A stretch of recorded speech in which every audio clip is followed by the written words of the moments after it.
Je vous salue tous, chers auditeurs de l'émission Kangoka. Mon nom est Chris Nikumana. Aujourd'hui, nous sommes jeudi. Nous continuons le thème que j'ai commencé depuis le 12 octobre et nous essayons de répondre à la question: est-ce que l'esprit de malédiction financière existe? Ceux qui ont commencé avec moi ont déjà compris quelque chose. Mais si tu es nouveau dans l'émission Kangoka, je t'invite à visiter les archives et écouter cet enseignement depuis le début. Nous avons déjà compris que l'esprit de malédiction financière ne peut pas entrer dans ta vie si tu fermes les deux portes. Il y a deux portes qui doivent rester fermées. Si les deux portes sont fermées, l'esprit de malédiction financière ne pourra jamais entrer dans ta vie. La première porte est la mauvaise gestion de la bénédiction que Dieu t'a donnée. Tu as été béni, tu as un travail, peu importe le niveau de travail, peu importe la dimension de ce que Dieu te donne chaque mois, ça c'est une bénédiction qui vient de Dieu. Et si tu ne sais pas bien gérer cette bénédiction, l'esprit de malédiction financière pourra facilement entrer dans ta vie. La deuxième porte, c'est le manque de sémences. Si tu es béni et que tu ne sèmes pas, ça aussi c'est une autre porte. Donc il y a deux portes, la mauvaise gestion et le manque de semences. Si les deux portes sont fermées, l'esprit de malédiction ne pourra jamais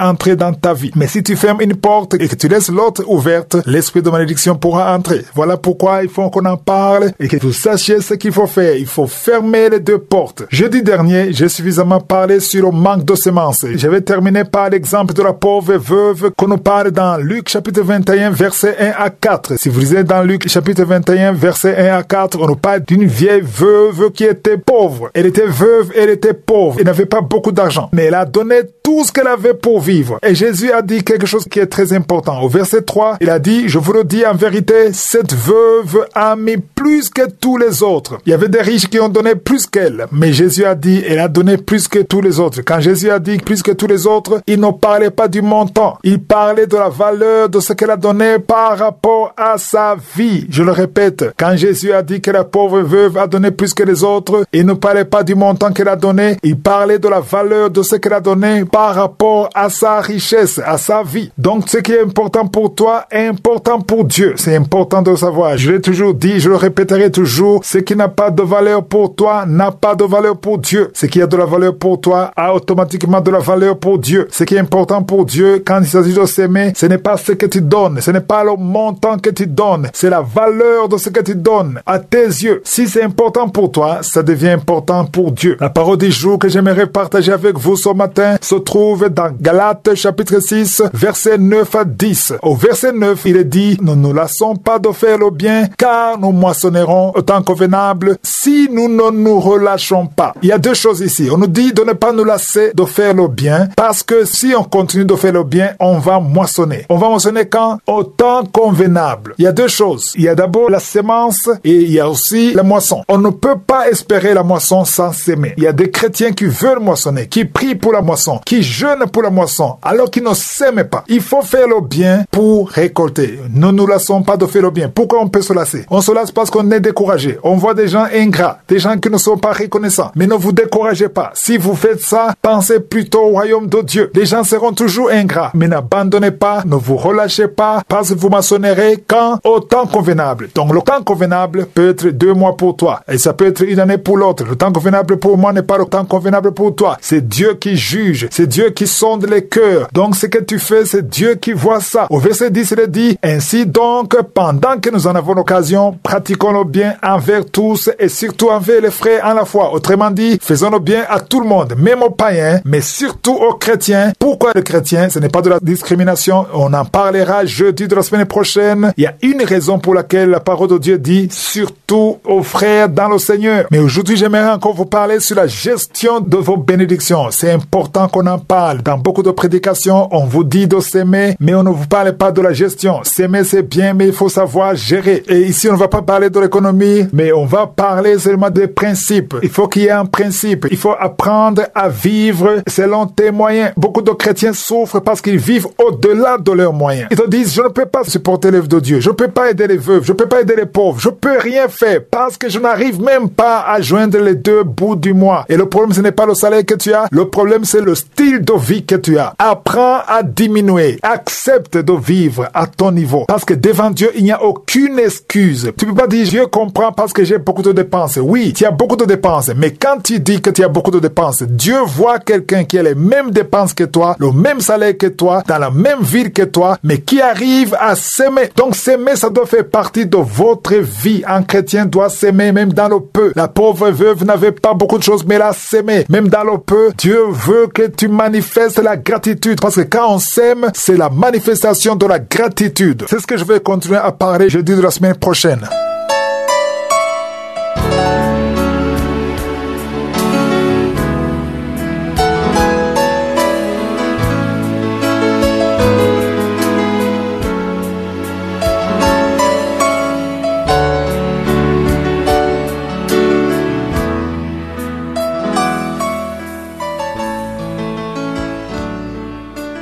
Nous sommes maintenant dans le moment consacré à l'enseignement. Nous continuons avec l'enseignement que j'ai intitulé « Les derniers jours ». Dans cet enseignement, nous voyons Paul écrit à Timothée en nous prévenant des derniers jours. Parce que le premier verset que nous avons lu, c'est dans 2 Timothée chapitre 3 verset 1 où Paul écrit en disant « Sache que dans les derniers jours, il y aura des temps difficiles. » On a vu 19 signes qui montrent que nous sommes dans les derniers jours. Et comme je vous l'ai dit, c'est ce que nous vivons aujourd'hui. C'était pas grave à l'époque de Paul, mais aujourd'hui, nous vivons vraiment les derniers jours parce que Jésus est à la porte. Ceux qui ne le savaient pas, Jésus est à la porte. Le diable le sait et c'est pour cela qu'il utilise beaucoup d'énergie pour détourner les enfants de Dieu. Après avoir cité les 19 signes, il a terminé en disant « Éloigne-toi de ces hommes-là ». Pourquoi il a dit « Éloigne-toi de ces hommes-là » ? Parce que si tu ne t'éloignes pas de ces hommes-là, ils vont finir par affecter ton esprit. Quand tu vois quelqu'un qui a un mauvais comportement, sache qu'il y a un esprit derrière. Si tu ne t'éloignes pas de cet homme, tu seras affecté. Ton esprit sera affecté. Aujourd'hui, je vais lire dans 1 Timothée chapitre 4 au premier verset. Paul écrit en disant « Mais l'Esprit dit expressément que dans les derniers temps, quelques-uns abandonneront la foi pour s'attacher à des esprits séducteurs et à des doctrines de démons. » Aujourd'hui, je vais parler de ces deux choses, les esprits séducteurs et les doctrines de démons. Pourquoi est-ce qu'on parle de doctrines de démons? Parce que ce sont des doctrines qui sont dans des églises chrétiennes. Je veux que vous compreniez que quand on parle des doctrines de démons, ce ne sont pas des églises sataniques. Ce sont des églises chrétiennes. Et certaines églises, ce sont des églises que vous connaissez. Mais ils ont des enseignements et des doctrines que Paul qualifie de démons. Pourquoi? Parce que l'inspiration ne vient pas du Saint-Esprit. Quand ça ne vient pas du Saint-Esprit, soit ça vient de la chair, soit ça vient des démons. Et les démons inspirent des choses qui sont contraires à la parole de Dieu. Et ce sont des enseignements qui déroutent les enfants de Dieu, qui les déroutent de la vérité. Sachez que c'est beaucoup d'enseignements dans des églises qui ne sont pas dans la bonne voie, qui détournent les enfants de Dieu. Et ce qui est étonnant, dans ces églises, on parle de Jésus et on chante même pour Jésus. On ne chante pas pour le diable. On ne chante pas pour Satan. On ne glorifie pas Satan. On glorifie de Dieu que tu connais. Mais si tu vas dans les enseignements, tu vois que les enseignements, au lieu de t'approcher de Jésus, ça te détache de la saine doctrine. Par exemple, aujourd'hui, il y a des églises où les doctrines poussent les gens à croire qu'ils sont égaux à Jésus. On te montre même les versets bibliques. On te montre que nous sommes co-héritiers avec Christ. Et par co-héritier, tu comprends que tu es égal à Jésus. Tu ne peux pas adorer Jésus si tu crois que tu es égal à lui. Tu te dis que tu es au même niveau que lui. Et si tu as ces enseignements, sache que ce sont des enseignements des démons. Parce que Jésus est le Seigneur. Jésus est sur le trône. Jésus ne peut pas être égal à un homme. C'est impossible. J'ai même entendu des serviteurs de Dieu, des pasteurs qui prêchent en disant qu'ils ne prient plus au nom de Jésus. Parce qu'ils disent qu'ils ont le même pouvoir que Jésus. Ils n'ont pas besoin d'invoquer Jésus alors que la parole de Dieu est claire. Tout ce que nous faisons en action ou en parole, nous le faisons au nom de Jésus. Si tu chasses un démon au nom de Jésus, le démon va fuir à cause du nom de Jésus. Tu ne peux rien faire sans le nom de Jésus parce que seul tu es dans la chair et tu ne peux absolument rien faire. Tous les enseignements qui te disent que tu es capable, que tu ne peux pas tomber malade. Il y a des chrétiens qui croient qu'ils ne peuvent pas tomber malade, que c'est impossible qu'ils tombent malades alors qu'ils portent le corps qui est corruptible. La parole de Dieu nous dit dans 1 Corinthiens chapitre 15 que nous portons un corps corruptible. Mais après l'enlèvement, quand il y aura la trompette, ceux qui sont sauvés seront transformés et porteront le corps qui est incorruptible. Mais avant de porter le corps incorruptible, tu peux tomber malade. La parole de Dieu ne dit pas que Jésus a été crucifié pour qu'on ne tombe pas malade. La parole de Dieu dit que par ses maîtrissures, nous sommes guéris. On peut obtenir la guérison, mais il est nulle part écrit qu'on ne peut pas tomber malade. Aussi longtemps que tu es dans la chair, que tu es dans le corps, tu peux tomber malade. Les enseignements qui te disent que tu ne peux pas tomber malade, ce sont des enseignements qui sont contraires à la parole de Dieu. On voit les serviteurs de Dieu qui sont tombés malades. On voit Paul qui est tombé malade. On voit Épaphrodite qui est tombé malade. On voit Timothée qui est tombé malade alors qu'ils étaient remplis du Saint-Esprit parce qu'ils portaient un corps comme le tien. Donc, les enseignements qui te disent que tu ne peux pas tomber malade, ce sont des enseignements qui créent l'orgueil spirituel en toi. On nous a également parlé des esprits séducteurs. Les esprits séducteurs, ce sont des esprits qui attirent, qui te disent des choses que tu veux entendre. Beaucoup de gens ont des problèmes financiers et par conséquent, il y a beaucoup d'enseignements qui te parlent de la prospérité, de la richesse, que tu vas gagner beaucoup d'argent par la foi et les gens aiment beaucoup ces enseignements. Je vais continuer à en parler parce que beaucoup d'enfants de Dieu tombent dans ce piège. Que Dieu vous bénisse.